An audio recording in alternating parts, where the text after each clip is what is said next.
기원전 701년 아시리아의 왕 사네립은 그의 거대한 군대를 이끌고 유다 왕국을 향해 진격했다. 이미 수많은 도시들이 그의 손에 무너졌고 이제 남은 것은 예루살렘뿐이었다. 성벽 위에서 이 장엄한 광경을 내려다본 유다 백성들은 공포에 휩싸였다. 그들의 왕 히스기야조차도 두려움에 떨며 성전으로 달려가 하나님께 눈물로 간구했다. 그러나 이사야 선지자는 침착했다. 그는 왕에게 말하길, 두려워하지 마십시오. 하나님께서 이 성을 지켜주실 것입니다. 그러나 그것은 너무도 비현실적인 말이었다. 아시리아 군대는 무려 18만 5천 명이었고 강력한 무기와 전술을 가진 최강의 군대였다. 그들의 철제 전차가 대지를 짓밟으며 먼지를 일으켰고 군사들은 검은 갑옷을 입고 창과 방패를 번쩍이며 예루살렘을 조롱했다. 어떻게 단 한 발의 화살도 쏘지 않고 이들을 물리칠 수 있단 말인가. 그날 밤 기적이 일어났다. 갑자기 거센 바람이 아시리아 진영을 휩쓸었고 차가운 어둠이 평소보다 더 깊게 내려앉았다. 군사들은 이상한 기운을 느꼈지만 피곤에 지쳐 그대로 잠들었다. 새벽이 밝아올 무렵 예루살렘 성벽을 바라보던 유다 백성들은 경악했다. 아시리아 진영에서 아무런 소리도 들리지 않았다. 조심스럽게 성문을 열고 나가보니 놀랍게도 적군들은 모두 죽어 있었다. 칼에 찔린 흔적도 불에 탄 흔적도 없었다.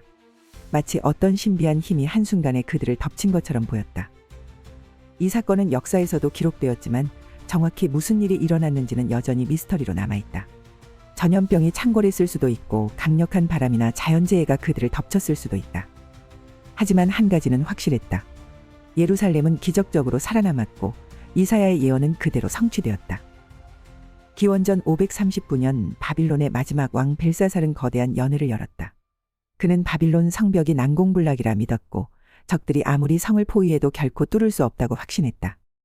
그는 술잔을 높이 들고 웃으며 조롱했다. 페르시아 군대가 성벽을 넘어오려면 하늘에서 날개라도 달아야겠지. 그러나 그 순간 연회장 한쪽 벽에서 기이한 일이 벌어졌다. 보이지 않는 손가락이 나타나더니 벽 위에 불길한 글자를 새기기 시작했다. 메네 메네 데겔 우바르신. 사람들은 숨을 죽였다. 왕조차도 얼굴이 창백해졌다.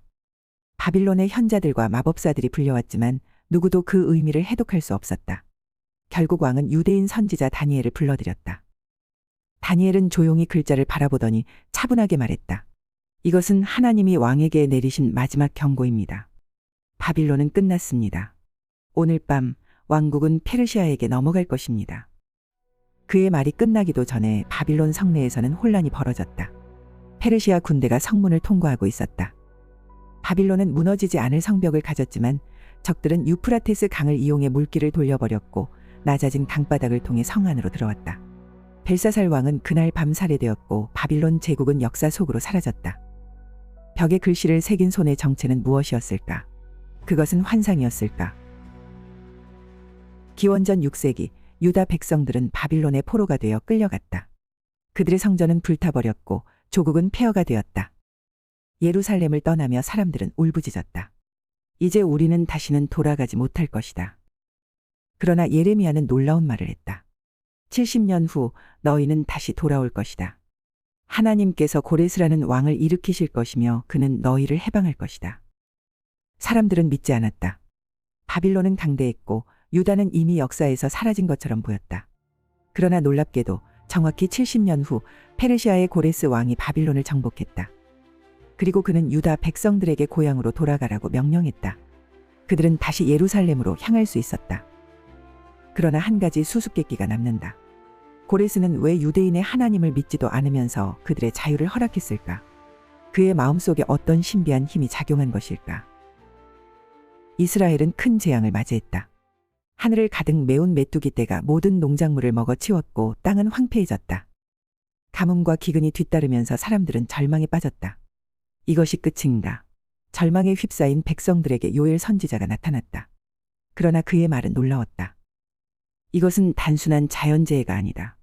그러나 너희가 회개하면 하나님께서는 새로운 시대를 여실 것이다. 언젠가 하나님의 영이 너희 모두에게 부어질 것이며 젊은이는 환상을 보고 노인은 꿈을 꿀 것이다. 그의 예언은 당시 사람들에게 이해할 수 없는 말이었다. 하나님의 영이 특정한 선지자나 왕이 아닌 모든 사람에게 임한다는 것. 그러나 몇백 년 후 예수님이 승천하신 후 오순절에 이 예언은 이루어졌다. 성령이 강림하자 제자들은 여러 나라의 언어로 말하기 시작했고 놀라운 기적이 나타났다. 요엘의 예언은 단순한 희망의 말이었을까? 아니면 진정한 계시였을까? 이스라엘은 강대국의 압박 속에서 흔들리고 있었다. 사람들은 절망 속에서 미래를 예측할 수 없었다. 그러나 미가 선지자는 전혀 다른 예언을 했다. 베들레헴에서 한 왕이 태어날 것이다. 그는 이스라엘을 다스릴 것이며 그의 근원은 영원 전부터였다. 사람들은 미가의 말을 듣고 코웃음을 쳤다. 베들레헴에서 왕이 나온다고? 다윗 이후로 그런 일은 없었다. 바빌론과 페르시아의 지배 속에서 유대인들은 자신들의 왕이 태어난다는 말이 허황되게 들렸다. 그러나 700년 후 한 여인이 이 작은 마을에서 아이를 낳았다. 그의 이름은 예수였고 그는 역사상 가장 강력한 왕이 되었다. 하지만 미가는 어떻게 그 먼 미래를 내다본 것일까? 단순한 우연이었을까? 아니면 신비로운 힘이 작용한 것일까? 이스라엘의 백성들은 율법을 지키기 위해 노력했지만 그것은 점점 더 무거운 짐이 되어갔다. 백성들은 실패했고 죄책감 속에서 살아갔다. 그러나 예레미야는 새로운 소식을 전했다. 하나님께서 새 언약을 주실 것이다. 더 이상 돌판에 새겨진 법이 아니라 사람들의 마음에 새겨질 것이다. 사람들은 어리둥절했다. 율법 없이 어떻게 하나님을 섬긴단 말인가? 그러나 수백 년 후 예수님이 나타났고 그는 새로운 언약을 선포했다. 이제 율법이 아닌 믿음으로 하나님께 나아갈 수 있었다. 그러나 한 가지 질문이 남는다. 예레미야는 어떻게 이 변화를 미리 알았을까? 인간의 사상으로 예측할 수 있는 일이었을까? 아니면 신적 계시였을까? 바사 왕국이 유대를 지배하던 시기, 유대인들은 포로 생활에서 돌아와 성전을 재건하고 있었다. 그러나 그들의 희망은 여전히 흔들렸다. 이때 사가랴는 놀라운 예언을 했다. 너희 왕이 오실 것이다. 그는 의롭고 구원을 베풀 것이며 겸손하여 나귀를 타고 오실 것이다. 왕이라면 전차를 타야 마땅한데 왜 나귀일까? 이 예언은 다소 이상하게 들렸다. 그러나 500년 후 예수님이 예루살렘에 입성하실 때 그는 나귀를 타고 있었다. 이 장면은 그의 메시아적 신분을 선포하는 순간이었다. 사가랴의 예언은 단순한 우연이었을까? 아니면 하나님의 말씀이었을까? 수백 년 후에도 성취된 예언들. 이들은 단순한 우연일까? 아니면 하나님의 개입이었을까? 역사적으로 예언이 성취되었다는 사실은 부정할 수 없다. 그러나 우리는 그것을 어떻게 해석해야 할까?